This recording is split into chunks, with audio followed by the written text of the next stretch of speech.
අද අපේ goal soup ආවා මගේ බර්ත්ඩේ එකට ගෝල් කන්න කියලා හිතලා. මෙන්න මෙහෙමයි ඩුබායි වල මේ ස්ට්‍රීට් මාකට් එකක් විදිහට ගෝල් සූප් එක තියෙන. සූප් කියන්නේ කඩ පොලිම කියන එක. පේනවද මේක? මෙන්න මේ වගේ ඉතින් ගන්නේ නම් අරබික් ගෑනු.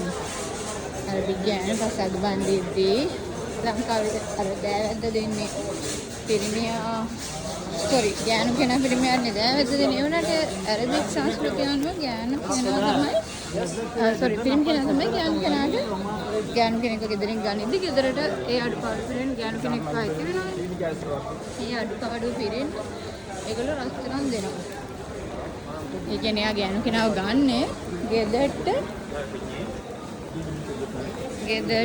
මේ රත්තරන් දීලා ඒකට සල්ලි හොර රත්තරන්.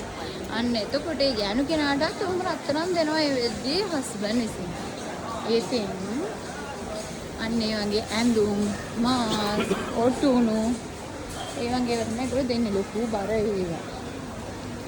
මේ ගෝල් සූප් එක ඇතුලේ තියෙනවා ලෝකේ ලොකුම මුද්දගෙන ස්වාර්ථාව පිටින් තියෙන